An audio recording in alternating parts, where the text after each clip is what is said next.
Alright, so it's like 9:15 a.m. and I wake up and my kitchen looks like this. Which really isn't that bad. I mean, if you know how it is. Standard American kitchen, we all have this iron that we keep half clean, you know, because sometimes it's difficult to clean it. And so now it's like, all right, I gotta make breakfast for 500 people, I swear. No, just the 7 of us. Well, the boy's gone, so 6 of us. And I gotta make it happen right now. It's Vlogtober. This is my 3rd attempt to make a vlog, and my dog says, I haven't been walked yet. So now I gotta come up with an idea of what breakfast is gonna be and try to do a vlog style.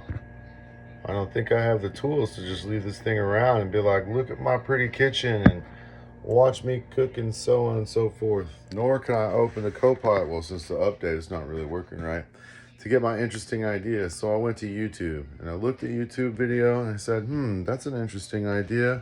I think I'm gonna try out a version of that. And so what it was basically eggs and oatmeal. My wife said it looked like scrambled eggs and oatmeal, but it was eggs and oatmeal.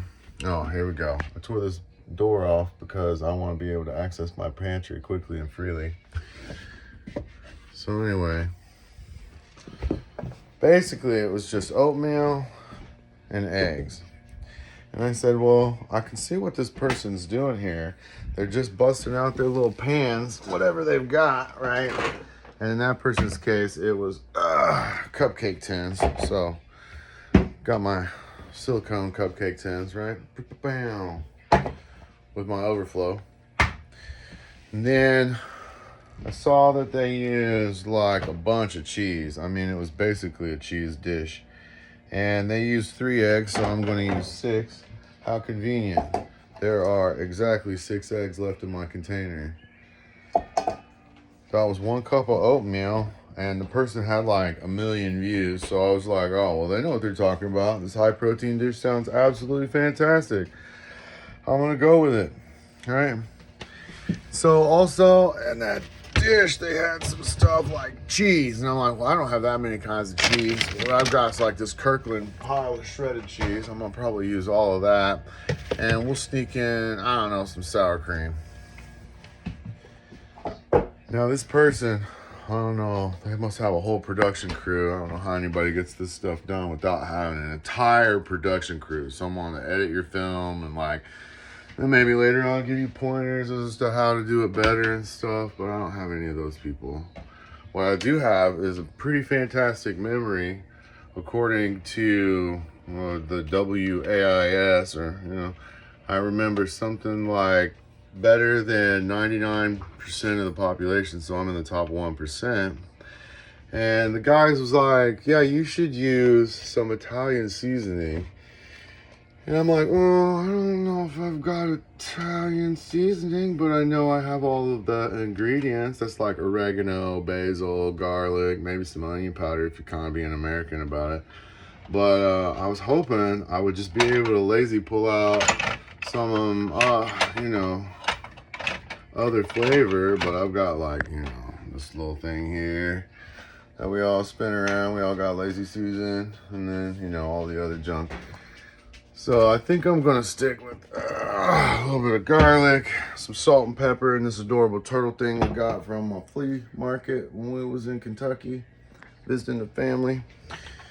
So we'll take this salt and pepper and bring it over here for a shake of some salt and pepper. We'll do some garlic. We've got the oatmeal, the cheese, the sour cream, the eggs. But I just don't think that's quite flavorful enough, and I don't want it to taste like sour cream and onion, because I've got sour cream in there. I'm not going to use the onion, but I still want some more flavor, and I'm surely not going to throw in coriander. And oh, look at that, a teeny tiny bit of Italian herb. I thought I had some, so I'm going to take that. I'm going to use that internet guy's idea. Some German seemed smart and had a good production. So we're gonna take a quick peek how far I got in 5 minutes. Man, that was lightning fast. I feel like I did really pretty good, because I'm trying to get all this stuff done in around 30 minutes. But oh, I forgot to turn on the oven. Yeah, so we turn on the oven. The oven is an absolute fantastic conviction. I'm glad we got it. And oh, you know what? Before I get too far away, I don't think I want to miss out on the opportunity to use cupcakes. What do they call them? I don't know. Cupcake wraps. All right, so I'm just gonna put that down while I get on some of this stuff here. And then I see people, they're all, you know, especially the famous ones that are all like rich and stuff. They're like, oh, and let me tell you about this thing I did while I was owning a restaurant. And I'll tell you, I mean, I can tell you about the game shop I had that failed. I mean, that's interesting. Well, I try and put in 12 or 18 of these little cupcake things. So it was my dream to own a video game shop or an arcade. And I never quite got that one, but I did have a dream also of owning a tabletop game shop.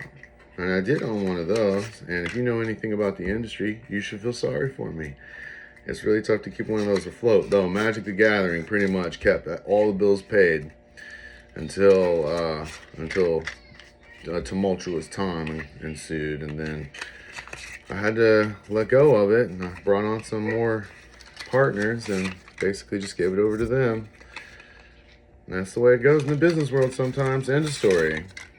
Well, now I've been unemployed for 5 years. Been a stay-at-home dad, which I thought was really sad, SAHD. So I said, no, I'm the house dad. House dads sometimes work, house dads sometimes don't. I had a freelance job for a while where I would just pick up contracts and stuff. That was pretty fun. If you've never done it, you should do it. You're able to charge a little bit more.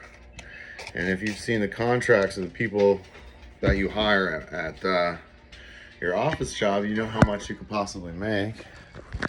But it takes a lot of effort. You need a whole crew if you're doing good. And I figured I should probably go back to work. Well, my wife said I should go back to work now that the baby is 5 and we've got the new baby who's about to be 6. So I can't call him a baby. Yeah. The school-aged autistic guy, he's able to go to school now, so that's cool. Oh, this is brand new and unopened. Yeah, Sasha, I know you want to play. It's tough when you're just some regular nobody. Quick Oats? Nope, I want full Cooking Oats. Yep. Time to open it. Nothing but Quick Oats remaining. All right. You know, we got that dog to try and not have this other baby. I tried to get guinea pigs, and she said, oh yeah, guinea pigs. They're so cute and so little. And then that didn't really work out, and the guinea pigs ended up in the kids' room. One of the kids, of course. And she took good enough care of it, but, well, of them. There were 2 of them at the end of it. And that didn't work out for Mom. And I said, okay, well, let's get you a dog. Look, there's this guy selling a dog. You know, I've never owned a dog for a long time before. Let's get one and see what that goes like. Oh, man, I can't believe I broke this thing right when I was trying to open it. Anyway, and now Sasha is an adorable member of the family, but she definitely didn't keep babies at bay. So the 6-month-old will be going back to work or going back to maybe daycare if we can't find a remote job for him. And when he's in daycare, I'll be able to do things like regular day job. I could do more of the freelance work, but like I said, you know, you got to have a bunch of upfront stuff, and she really wants a house. So that means that instead of this trailer that means that we're going to have to work on it. And by work on it, that means going to the work and getting more of the money so we can have a down payment. It's nice up here in Alaska, in the populated area where I'm at in Juneau, there's still jobs available. So I'm lucky enough that I can apply for something around 20 jobs and have an optimistic outlook that I'm going to get one.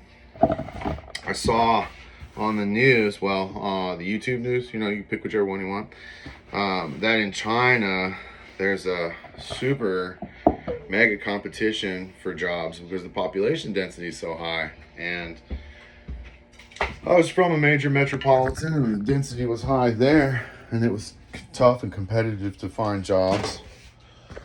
People had to have pretty good looking resumes, and lucky for me, you know, I've got 20 years of experience prior to being unemployed for 5 years. But somebody who's fresh in their career might have had a different time of it. Okay, so now I got the oatmeal in. That took forever. The last of this Italian herbs. And let's see. I'm gonna put in a bunch of salt. I got 2 cups of oatmeal. It needs to get some flavor around there. And I like a little bit of pepper, just to add a little bit of something. And I would love to show you what I'm doing while I'm doing it, but I'm terrible at that too. All right, so it looks like this. They said in the video you should mix all these together, but you know, science tells me that when you mix a bunch of these things, it just puts all of the smaller particles on the bottom. So I'm actually not going to mix it very well. I'm just going to kind of pick it up a little bit like that, 2 or 3 times, then I'm going to stop. And then they also, for whatever reason, decided to just put the eggs right in. And I'm like, I'm not really into that. Sort of just putting the eggs right in. I'm going to separate the eggs. I'll put the cheese right in. Gobs and gobs of cheese. This must be, let's see, what do we got here? Probably a cup of cheese. That means that it's 2 cups of oatmeal and 1 cup of cheese. You know, this is how we really do cook in the United States. You go look for some recipe you think is cool, or you bust out like some Bisquick. You make pancakes real quick. It's pretty rare to cook at home as much when you've got good money and good resources. I know lots of people that don't do it. But me, we've only got one income. And one of the ways that I save money for the family is to make sure. See, normally, like I said, I mix these aside in another bowl. But because of the dish situation over here, I'm just gonna keep cracking these. Oh man, did I lose one? Yep, lost one. There's a piece of shell in here. Got it. Because it's sitting on top of the cheese, right? Okay.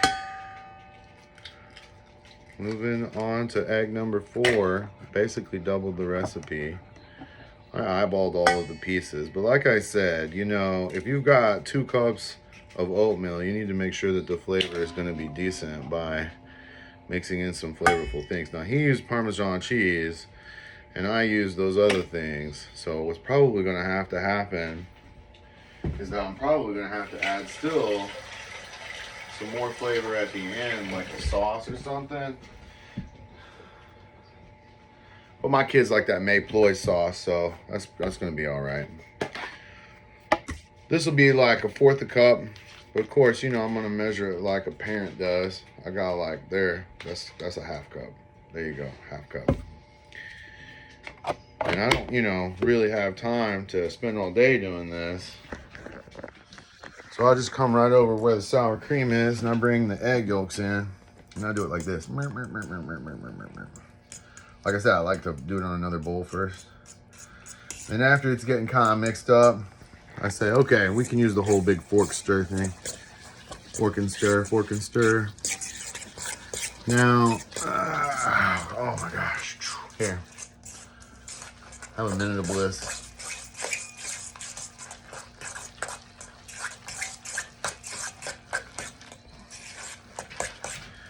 Now, when I saw them whipping up this recipe, I was like, there's no way this is going to work out. But as I was watching them do it, I was like, they're just using eggs as an adhesive. Eggs does all the work here.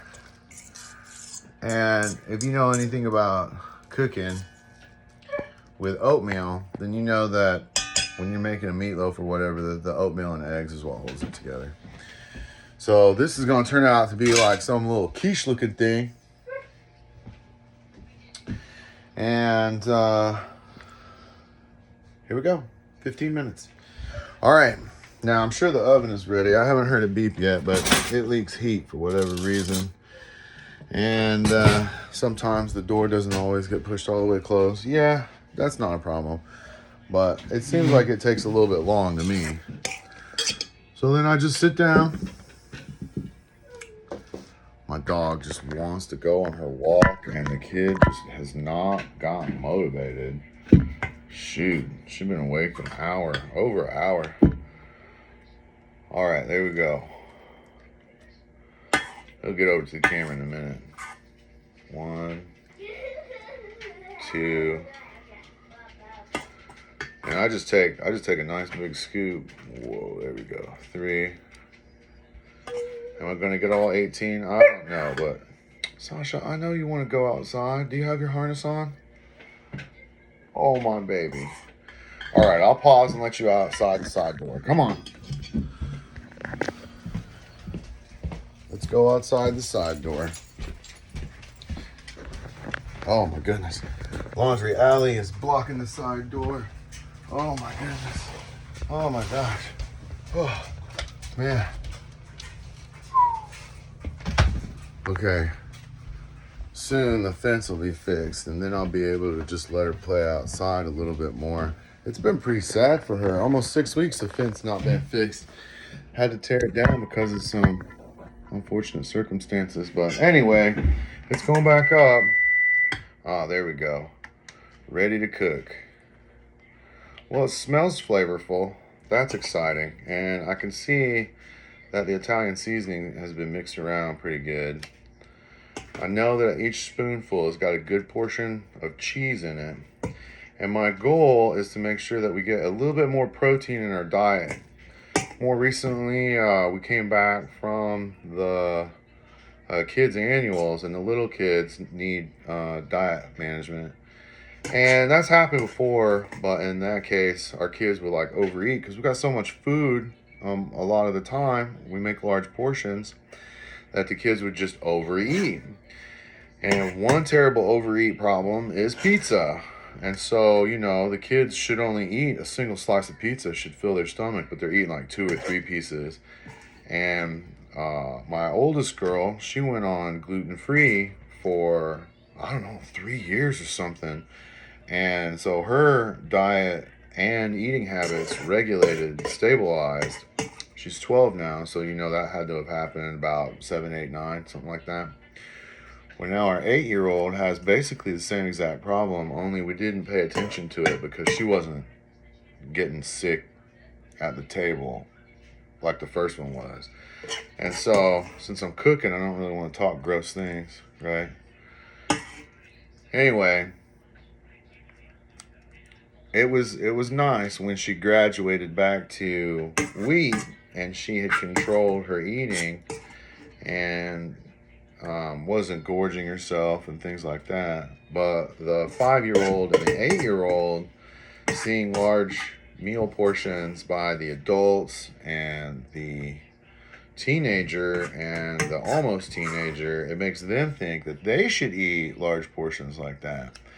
And we don't want anybody to feel bad about their eating. We want them to feel good about themselves. So what we do is we'll put the kids on bread restriction. Like, you're on bread restriction. You can't have your bread first. But Dad, does that mean I can't have pancakes? No, it means you have to eat your fruit, and you have to eat your eggs, and it means you have to drink some water, and you have to do all that before you get your bread, because bread's a filler. We don't want to fill you up early. Kids, go for it. It's all right. All right, 20 minutes in, and I'm supposed to cook these. And it's supposed to cook for 20 minutes. Now, if I had an amazing production team like so many of the other very cool people on YouTube do, then I would be like, oh, woo, hand wave. These things are done. But that's not going to happen. I'm trying to be a vlogtoberin. So I'm going to put these in. I'm going to cook them for 20 minutes. And then I'll do a short on it because that's about as good at editing as I'm going to get.